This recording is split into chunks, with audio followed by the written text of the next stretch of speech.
These scenes from Bangkok depict the growing crisis engulfing Thailand over efforts to oust Prime Minister Yingluck Shinawatra. WSJ's Willawan Wacharasakwet captured footage of protesters on the city streets over the last few days, being hit by tear gas and pushing back against police barricades. The demonstrations have been some of the largest since hundreds of thousands of people took to the streets in 2006, paving the way for a coup that ousted Miss Yingluck's brother Thaksin Shinawatra.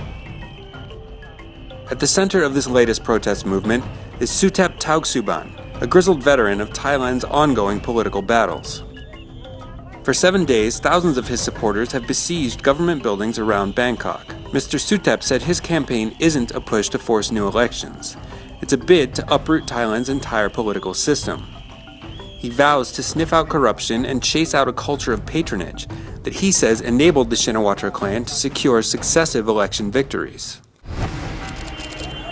In Egypt, new rounds of street protests like these in Alexandria are largely being led by non-Islamist factions unhappy with what they see as a return to autocratic rule.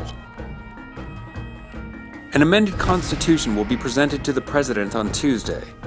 It would grant military and security forces powers to restrict protests, with some experts saying that it returns Egypt to the old repressive order of former leader Hosni Mubarak.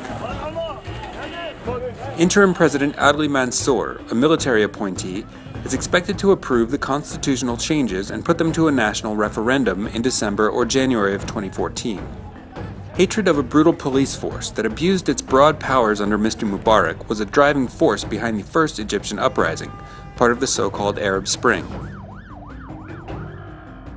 This is the Foreign Bureau, WSJ's Global News Update.